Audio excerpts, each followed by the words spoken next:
Things have changed in 10 years. You continue to just upgrade these things. People don't know how to properly use them because they get more and more complex. Long content is super challenging. It takes tons of different types of shots, different types of talents to being able to put a movie as complex as this together. I'm a practical person, so if I can't get that B-roll, even with Pistoleros, we would just go out and shoot.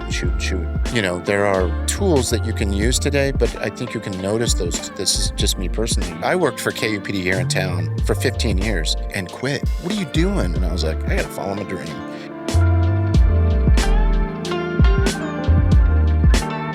All right, I'm so excited today. We are joined by my friend, my gym friend from many, many moons ago, 2018, who just happens to be a very renowned filmmaker, Stephen Esparza. Thank you for joining us. Thank you for that. Okay, Thank you. I mean, DP, which nobody in our audience is going to know what a DP means, but you're a multi-talented individual. So tell us about, okay, you've put 3 major movies together on your resume. There's a lot that happened before that, but let's start with like the fancy stuff. All right, you're being very kind. Let's He's not start actually blowing really up lame. balloons, but yeah. So I guess I'm an indie filmmaker, and That's so trendy. yeah, to the films, and then we'll get to some other stuff in the beginning. Well, I'll just say it. I worked for KUPD here in town for 15 years, and quit. No, I know, but we have to get that whole story because it's like such a good one. Yeah, so my boss came to me at KUPD, and he said, in a sales meeting, he was like, "Hey, I'm gonna fire 2 people, so all of But you." everyone needs to know that's radio. A lot of our radio. audience is not an Arizona-based Sorry. audience. So he was in high-level radio sales out here. Yeah, and I'd been there for 15 years. We had a meeting, and this one meeting, my boss said, "I'm gonna let 2 people go because they're just it's just we're letting them go."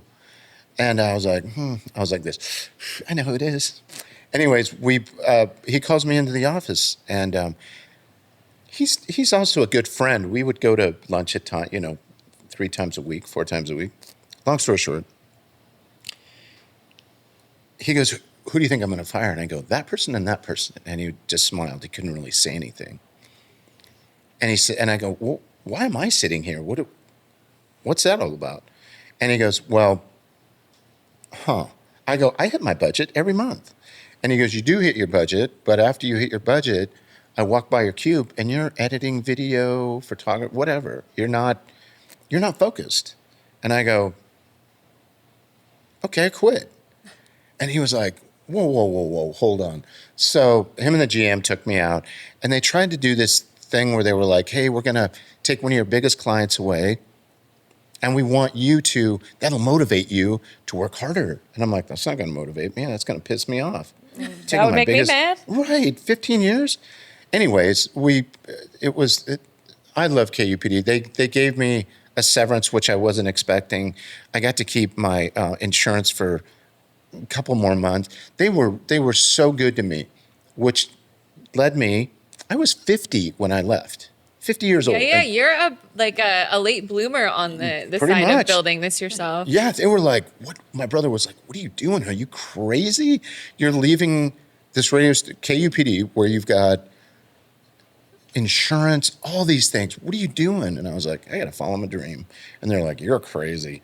But it took me 2 years to get to that revenue stream that I was bringing in from KUPD by doing corporate content. And then my second year, I made my first film. Okay, but how did you ever get into filmmaking to begin with? You're just a radio sales guy. I didn't know. Can I cuss? Yeah. I didn't know shit. Seriously, I didn't know anything about filmmaking. I had bought a red camera, and at the time, those cameras were super expensive. Tell people have no idea how much any equipment costs. Okay, just the brain, this was 10 years ago, Yeah. I think it was like $35,000. And my buddy goes, "I know somebody at Red." And I go, "Yeah, right." He goes, "No, I know the owner." I go, "Yeah, right." He did. So I get this email from one of the guys. I bought a used, it wasn't even used. It was sitting in a box at NAB that they used in Vegas. And I bought this camera and I shot, I went to Australia with some friends of mine that were doing a documentary. They hired me to go with them. And that's what kind of fired me up. And I was like, well, if these guys can do it, I can do it. So I called Sarah Hauser, who was the person sorry, let me back up.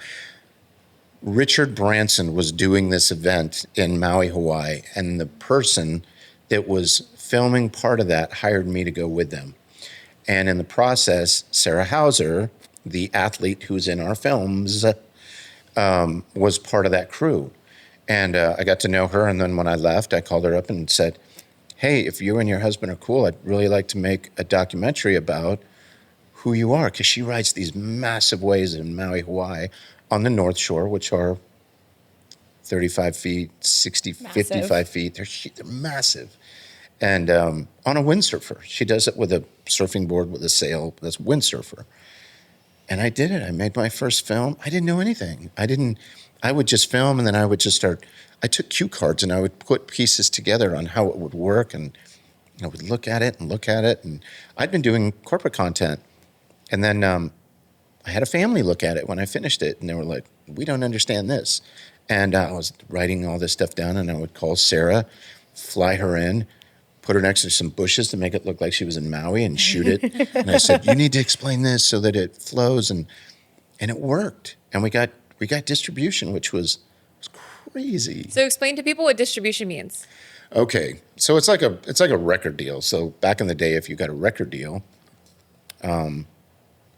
distribution for a movie is, if you make a movie, let's just say you make a documentary, if you don't get distribution, or if somebody doesn't buy that film, like HBO Films, Showtime, Netflix. We'll talk about that in a minute. Sorry, Netflix. Let's shit talk some Netflix. I'm here for it. Maybe it'll help you in the I'm never going to future. get a deal with Netflix. But that's how you get a film deal. So when I was finished with the film, I knew somebody that, I'll just say it, Kurt Morgan's wife was part of this yoga group that I was filming. And I was like, Kurt Morgan did all these massive sport films. And I became friends with Tiffany. And I was friends with her before that because she was friends with the owner of the company that I was filming for. So we would all, we would film, and we would all be very, very chummy, friendly with each other. And one day I'm sitting on my sofa, and one of my guys that works for me goes, hey, can we watch this movie that Kurt Morgan made? And I go, who? Kurt Morgan? And the film comes on, and there's his name, Kurt Morgan. And I go, no. So I text Tiffany. I go, Tiffany, is your husband Kurt? And she goes, yeah. And I'm like, oh, shit. Okay, so let me tell you how I got distribution for the first film. It was kind of a fluke. I just started researching everything, like, getting on the internet, and finding out, okay, 1090, or the Orchard was where all these sports films were at. That's the distribution company. And what year is this? This was literally, I want to say 2017. I could be wrong. It was, because I met you in 2018 and I saw the film Yeah. on Amazon Right. at that point. Yeah. So I called the Orchard and I go, excuse me, this is Esparza, and I'm friends with Tiffany and Kurt, and I'm trying to get a hold of the guy that does the sports. And she goes, oh yeah, that's Danny Grant. And I go, yeah. Is it Danny at theorchard.com, or is it Danny Grant at the Orchard? And she gave me the email. Score. So I emailed Danny Grant, and I'm like, Danny, I'm friends with Tiffany and Kurt. I was throwing names around. In hindsight, probably shouldn't have done that, but Well, in hindsight, no. I mean, it worked out. So I what are think we I worried would have about? pitched any names I knew to try to get my foot in any door. yeah, it worked. I was like, anyways, he goes, send me the film. So I sent him a Vimeo link with a thing, a password. And he sends me back the next day and he goes, really good story, really good, love it. I'm going to send you off to Carly at the Orchard. I go, I don't know what that means, but thank you. Seems like a move in the right direction. Right, but I didn't know. So anyways, Carly gets a hold of me and she's like, hey, we're going to send you some paperwork and I want to check this out and blah, blah, blah, blah, blah. So we had gotten another call from North America Distribution. So it was just basically the United States and Canada. And I was like, what do I do? What do I do? I didn't have an attorney at the time. I didn't know what I was doing. And anyways, Carly calls me and she goes, Steve, why haven't you signed your paperwork? This was like 5 days later. And I go, oh, yeah, I was going to look at that. And I go, what am I signing? She goes, this is, Steve, this is your agreement with us. And I go, does this mean I'm getting distribution? She just started laughing. She goes, yeah, Steve, this is international distribution with the Orchard. Yes. You don't And- even need this North America, Canada guy. No, I told Canada, shh, see you later. I didn't even say it. I signed that deal on Sarah's birthday. Sarah's the athlete. And I called her up and I go, I just signed an international deal with the Orchard, and now everything is starting to happen. And it was crazy. They would send me all these things. We need these files. I didn't know. So I would call Luke, who did his film, and he goes, oh, you need this, and you need these versions, blah, blah, blah, blah, blah. And at the time, 10 years ago, 4K TVs were just coming out. Right. And I would diligently look on things and go, how come we're not in the 4K section? By the way, when it hit iTunes, Amazon, Hulu, Roku, Xbox Live, all these lists worldwide, the money started coming in. And it was cool. It was like, oh shit, we just made 10 grand. I just made 10 grand. And you know, all this, that money started to trickle down as the months went on. But what happens in distribution is distribution will sell it. They'll find somebody that wants to license the film, like DirecTV. So Danny calls me and he goes, hey, Steve, prior to that, I have to tell you this. I saw the 4K section in iTunes. And at the time, iTunes was the biggest thing, you know, to get on stuff. Amazon Right, wasn't, right. yeah. It was still a bookstore. Netflix was like, it was just kind of starting to peak its thing. And then Danny goes, you shot your movie in 4K? I go, we shot it in 6K, 5K. And he goes, well, it's kind of a pain in the ass if you can export it, most people don't want to do it because it's a pain in the ass. And I call my buddy, I go, Time. listen, I'll give you $100 if you export that to 4K. And he goes, I'll do it for free. So we did, because of that, we got the deal with DirecTV. That was $50,000. He goes, hey, we just landed a deal with DirecTV, $50,000. And then it started coming. So, you know, Sports Illustrated Television purchased it. And then Pluto TV, you know what Pluto TV is? We did it massive on Pluto TV in the sense that the mailbox money was, so for the first year and a half, I was making my money back. I wasn't getting rich. Don't let this hat fool you. But it was literally, the money was coming in and I was like, oh my God, and people were like, what? I had friends that had made a film. They'd spent $250,000 to make this documentary. And I like to sharpen pencils. I'm kind of cheap with my abacus. And I'm like, I'm not doing that. I'm not doing that. I'm not that. I would do the craziest things where I would get online and find out who the CFO of every airline was. And I sent them an email and it basically said, hey, with all the crap going on in the world right now, don't you want to show your guests something inspiring and cool? And out of the 10, let's just say 10 airlines, 4 of them replied. I had a deal. I don't want to mention the airline. Sure.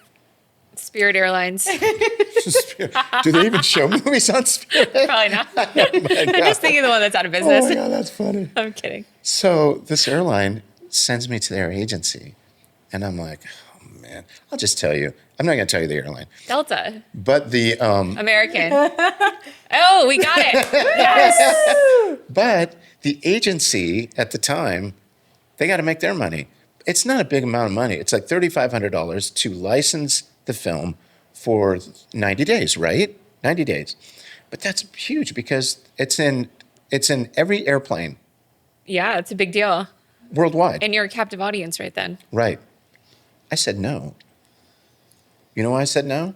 Because the agency wanted to pay me $680 or $850. And I go, wait, whoa. Where's the rest of the money? Yeah, where's it going? Where's that? And he goes, well, we get our finder's fee and our coffee fee and our clean our glasses fee. We showed up fee. Right.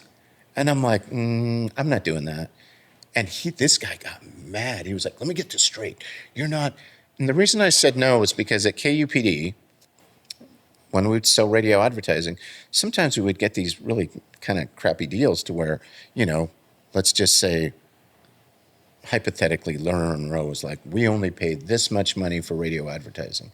And it's like, well, you're at the wrong station because we have rate integrity, and we don't do that. We don't play that game. You can go to the stations that don't have ratings. Yeah, Rafi's already paying us. Sorry, Lerner. There you go. And I said no. And Danny, even from the Orchard at the time, was like, that's a shit deal, Steve. That's your deal. You can say yes or no to that. And I go, I'm saying no. It's not worth $850 to just, and people will yell at me and go, you're crazy. It could have been, no, I'm not taking a shit deal. So. Well, then I always think sometimes when you say no, the no was better than what it would have cost you otherwise. 100%. It's just, you can't give your stuff. If you give your stuff away, and it's like this, if your podcast is a very specific rate and somebody comes in and they're like, well, we only have $20. Okay, fine, come on in. That sets a precedent to other bad deals. Oh, for sure. Yeah. I mean, we get people who call. Our walk-in rate right now is $250 just to be able to sit down, record, we hand you your files. Right. And that's because our whole team is American. All of our editors are American. Like, we have 12 people across the United States, and there's, costs that come. We don't offshore it over to India where it's like $3.50. Right. Just out of integrity of being an American business and having like capitalistic values and wanting to take care of the people in our neighborhood. Nothing against things overseas, but long story short, oh, well, my budget's only $100. Call someone else. Like, Right. I am not negotiating. We don't run sales ever. So Right. if someone's like, oh, well, do you do like packages? No, the price is the price. You Right. either want to work here or you don't. And if you don't, that's okay. And the Right. perk is you get a producer with it. Yeah. Exactly. Who actually knows what they're doing. They really genuinely care about making sure that your product looks good, because that's how we operate. And you don't see them in it, and you're not getting a phone on the wall recording. Oh, yeah. You're getting, Our client went to New York City to record with some random people. She just got a book deal. It was all over, was it Times Square and like the financial district, like her book and her and all this. And she won't watch this, right? Shit. Okay, if you're watching, I'm sorry. The studio she was in, there's glass doors behind her, so you can see everybody in this office building walking in and out, and they literally are recording on iPhones, and you can in see the window, like behind your head. you can see the guest's iPhone, right? So it's me, iPhone, and then flip the camera, iPhone, guest, in the shot the entire time. And people walking down the corridor. And then that you see the can producer standing behind our host who's got this book deal and is like, the celebrity of the moment, if you will. I was like, that better have been free. Like, that's bad. Listen, I walked into this studio. You showed me your facilities here. This is a big plug, so sit down because here comes a plug. I literally walked in and I was like, hey, let me see your cameras. And, your producer and I talked about the cameras, and you can definitely tell based on microphones, whatever, Granted, if you have the nicest stuff and you've got somebody that's not doing their job. I've seen your work, and when you and I talked, I was like, hell yeah, I'm coming in, and I forgot the donuts, but other than that, I love donuts. Don't tell me with a good time. Next time, Steve. It's a next food time. group for me. Tomorrow. But yeah. No, I mean, obviously, there's no limit to how much you can spend in production, right? You can always have a more expensive camera. You can always have more expensive mics. You can have more expensive lights. But a lot of the times, you continue to just upgrade these things. A, people don't know how to properly use Right. them because they get more and more complex. And then B, like at this certain point, our content is built for social media consumption. We are not putting our content out on Netflix Right. or DirecTV. We're not looking for major distribution. Precisely.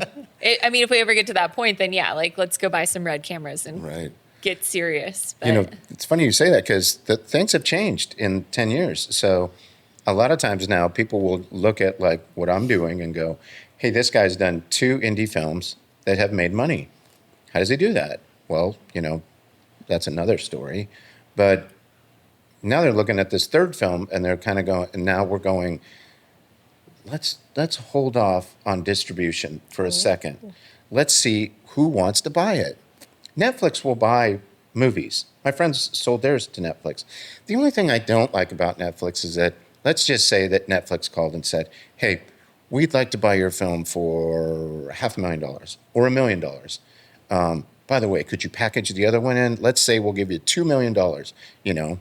But they take 3 years to pay that. Where Oh, with it's not just one check and have a day. Right, DirecTV, I got the check literally the first month. And, you know, the Orchard takes their percentage. Sure. And it was great. So yeah, I'm just kind of kooky about that. You know, it's like, oh, man. But Well, now you've also been around the block. So tell us about movie number 3. movie That number has 3. not officially launched yet. It's coming out next week. Yes. So how do I explain this? Girl on Wave did really good in the sense that I call it a success because I made my money back. And it got out there. People were like, Millions of people saw it. So it's a lot of success people in saw that, that too. film. You know, people were like, what is it? Life on the Waves? No, it's Girl on the Wave. That's what Fox 10 calls it. I go, it's Girl on Wave. And he laughs. Anyways, that film did really good. It was successful. And after the Pistoleros, Danny Grant, who was the Orchard turned into 1091. So 1091 Okay. bought the Orchard. And Danny said, what's your next project? And they said no to Pistoleros because it was too dark. The smartest entrepreneurs don't just create businesses, they create content that scales them. At PS Studios, we work with high-level entrepreneurs and creators across the country. Some fly in every month to shoot with us in sunny Scottsdale. Others send us their raw footage and we turn it into scroll-stopping, authority-building content. From filming to editing to distribution, we handle it all. Done for you. Turnkey content that grows your audience, elevates your brand, and keeps you top of mind. Leaders don't wait, they create. Schedule your call today.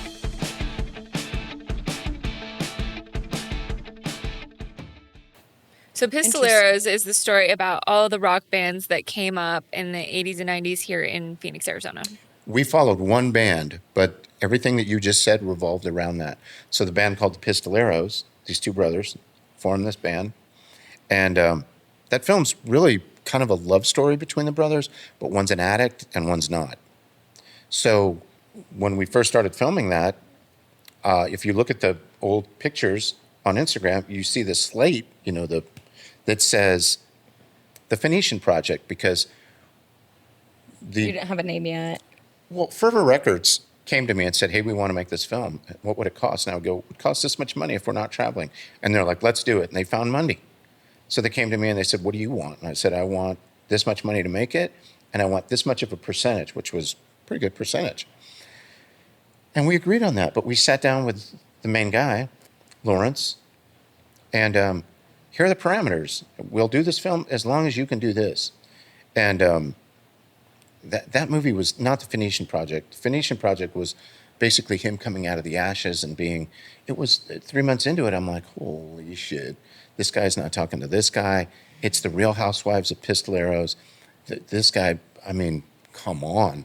And that movie took literally almost 3 years to finish because we had to deal with COVID. Okay. And then there was just a lot of, oh, I'll tell you what it was. We gave it to an editor in Hollywood. Like, I edited the first version, and then the guys at Fervor were like, hey, let's have this guy look at it. His name was Jimmy Gadd. He gave it to one of his friends because he was doing the Marvel movies at the time.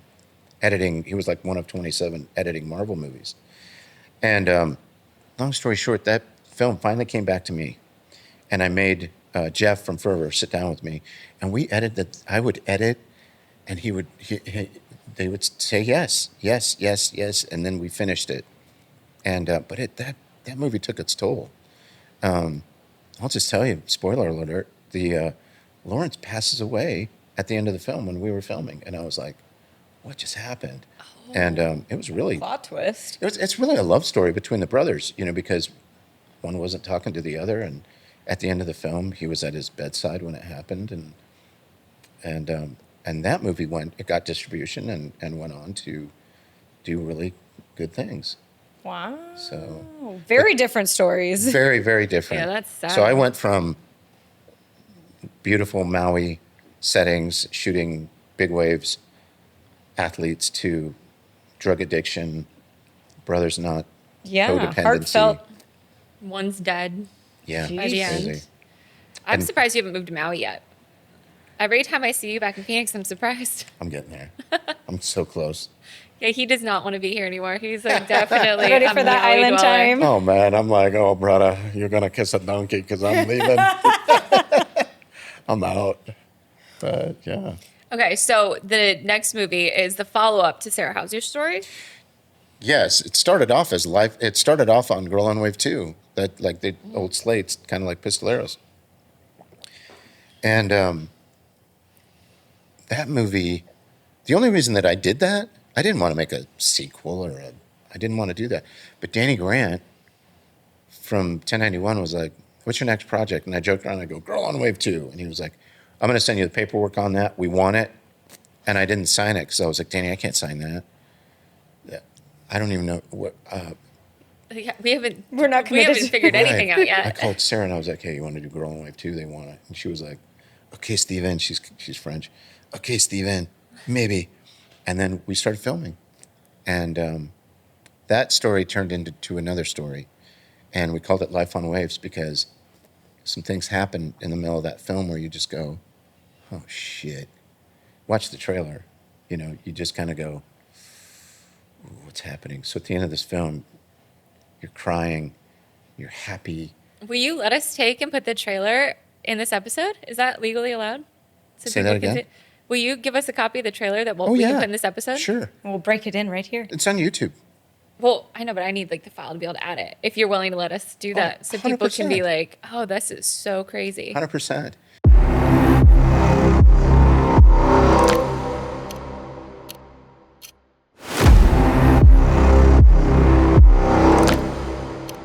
When my journey began on Maui, I set goals, and riding Jaws was one of them. One woman has achieved the Guinness World Record for windsurfing the tallest wave. If you want to freak out, take a look at some of these pictures.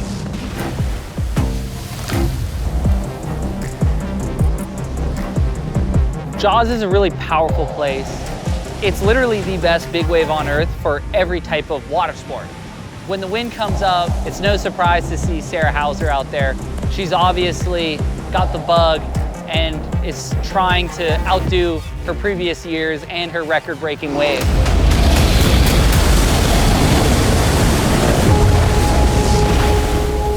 Tragedy can strike us at any time.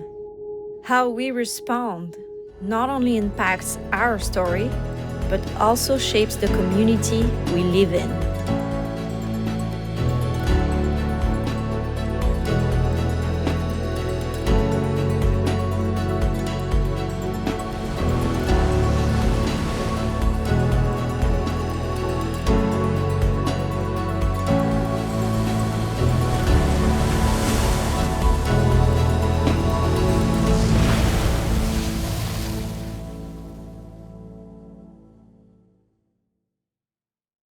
She rides, broke a world record. She broke a like the biggest wave on a windsurfer for a female. And people were like, "What?" And we filmed it. I was Well, going to say, didn't was film this it. during the filming? Yeah, That's amazing. yeah. And Fox, we flew her out here to get on Fox News because we have a relationship with Fox. And the great thing about Fox is that when you do a TV segment with Fox Phoenix is a satellite Right.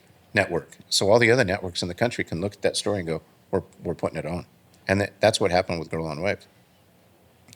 So getting to our movie premiere for this film, Life on Waves, that premiere is on the 28th of this month at Harkins 101. So the reason I'm telling you that is because we're going to be on Fox again and ABC talking about those very things. But Sarah came into town to get on Fox News, and then she went to Scottsdale Body. So she's been really good friends with Nikki, who's Yeah, I the remember owner. you shot some content with Sarah way back in the day. Yeah. At Body. Yeah, we had to put up signs, and if you don't want to be on camera, Don't come to class. don't come to class.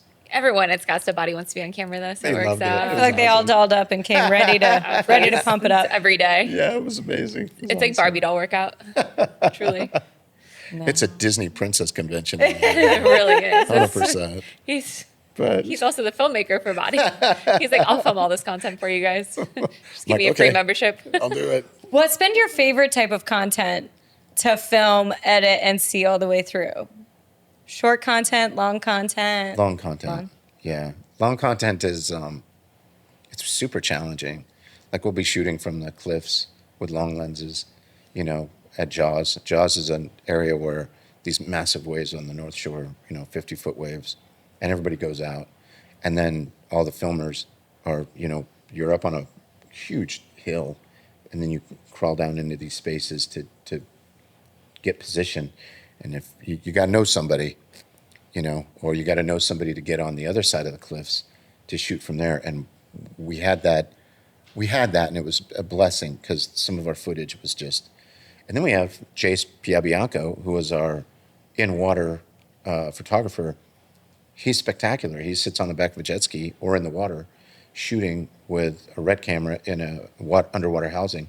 That's what we were wondering about, was how do you get these incredible in-the-moment shots? Yeah, that's, Chase Piabianco is And amazing. that's all on jet ski, and you just got to make it out of the wave before. Yeah. Yeah, so there were a couple of times where I got in the water with the underwater housing, but I'm from Arizona. Yeah? I'm a guppy. I'm not. You're not made for the water shots. I love the water. I'll get in the water where there's like a foot wave maybe, but I'll tell this story. I was shooting for the Animal Planet in San Diego. They were like, hey, can you come shoot? Because you have, and I got hit with a 2-foot wave, 2 feet, and it inverted my eardrum. So I had to go to, the hospital or whatever to get medicine to make Fix that. it. Yeah, fix it. But He's a delicate flower. I guess. Yeah. So dainty. Who would have thought? But yeah, no, we figured it takes tons of different types of shots, different types 100%. of talents to Yeah. being able to put a movie as complex as this together. I'm kind of kooky. I was a Steadicam operator for years. Right. And that's the harness that you wear you balance the camera. Weighs a ton. Yeah. Now you have a Movi, and now you have a gimbal, these gimbals, RS4s, and I will modify those movie cameras to be able to get, I'm all about trying to make things easy. What's been your favorite technological improvement that you have been able to maximize and use that you can't believe you managed prior to? Probably the gimbal. Like I'll go to Maui, and I will put our movie camera with cinema glass. I love shooting on Zeiss. Zeiss, if you're listening, send me more glass, please. But we shoot with Zeiss with a red Raptor Red Raptor. That thing shoots 8K. We don't shoot in 8K. We're going to shoot in 6K because we're going to deliver in 4K. But it's heavy enough to where I can manage with 2 hands as opposed to a harness. If you're running in the sand and you're following somebody, it's easy to be in a car and manage that. It's easy. It's very, I love Steadicam. I mean, I did it for years. And there are times, I sold my rig years ago, but there are times, I'm old. So I'm like, I want to buy another Steadicam, but I just don't have the sticks for it anymore to run around and. How long does it typically take to make a movie? Like, how long did it take to make Life on Waves? Well, we took our time. So that film was like 3 years old. As I was filming Pistoleros, I was still going to Maui, getting footage and starting to kind of burn a story. And that's how that kind of took place.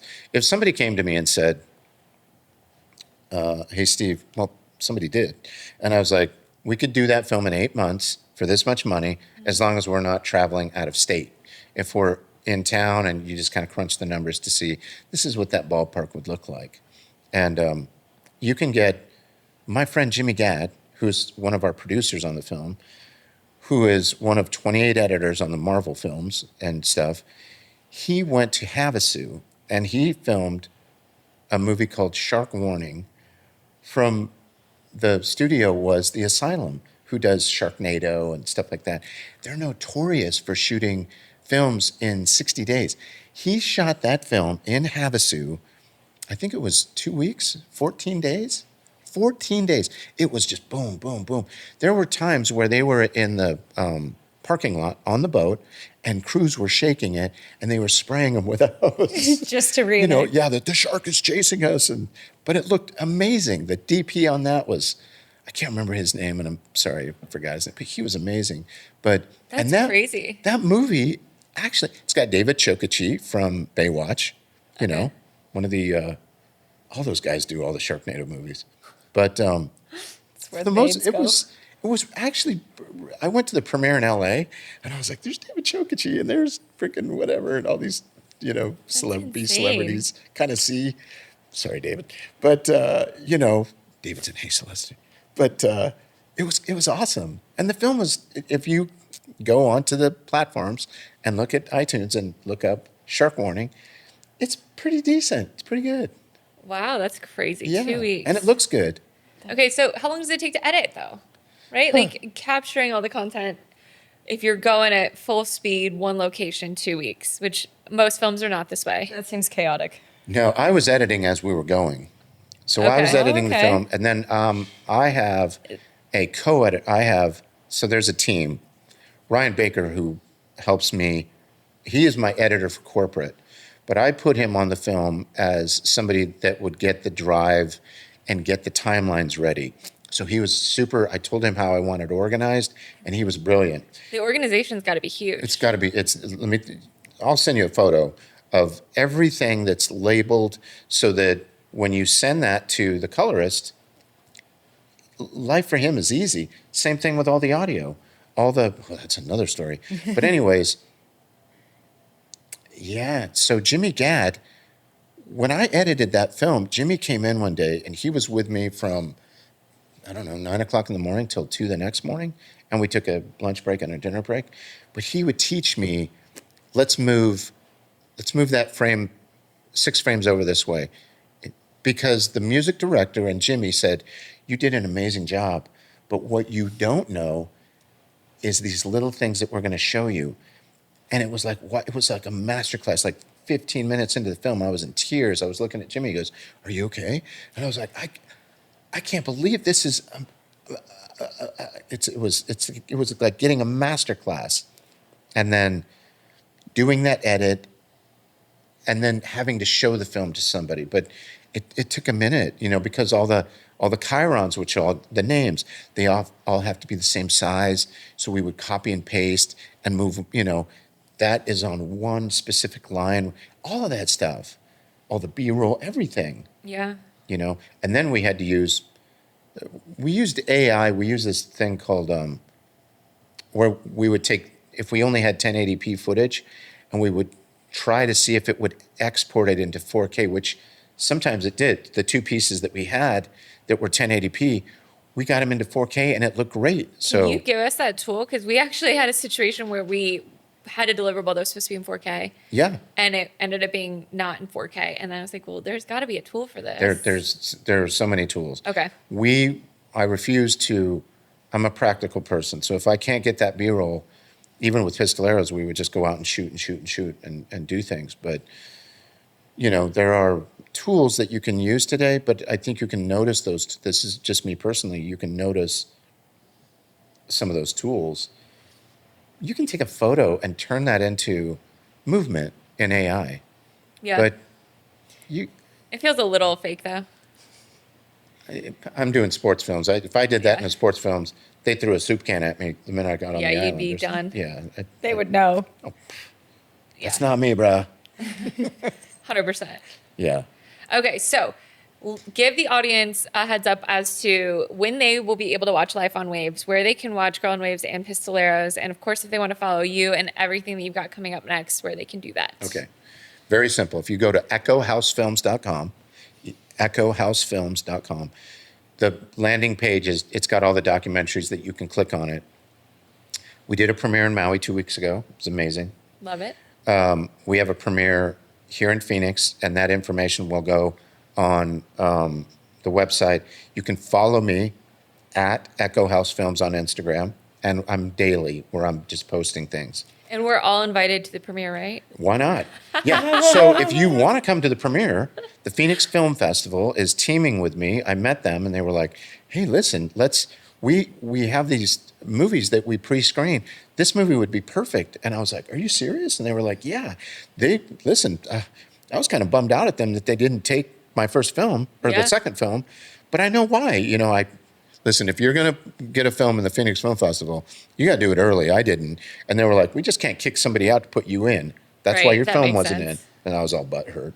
But these guys are amazing. There's two people that, they're just amazing. But anyways, you can see the film at the 28th Okay. at Harkins 101, Scottsdale Road. And I'm going to start vlogging about that here pretty quick. And then we go to LA to do a premiere at the Barco Theater, which is I think it's a HDR. It's an HDR theater. So it's a massive screen in HDR. So it's like you're watching your computer only 40 feet. Massive. Everything is just, it's so, That's so clear. cool. It's so clear. It's just amazing. And our film is perfect for that because it's ocean, it's big action waves. So yeah, go to Barco Theater in LA to see when that's going to happen. And you can come out and see that premiere. That's amazing. Yeah. You are so impressive. Thank you so Thank much you. for joining us today Thank you. on Behind the Success. And make sure you give Steven a follow because I'm sure there's some really great movies in the future. Let's hope so. Everybody's got a story. You got a story. Even that guy's got a story. He's got a documentary, so you guys could I talk know, all damn right? day. I can't wait to see that. Let's go. I know, it's going to be cool. All right. Thank you guys.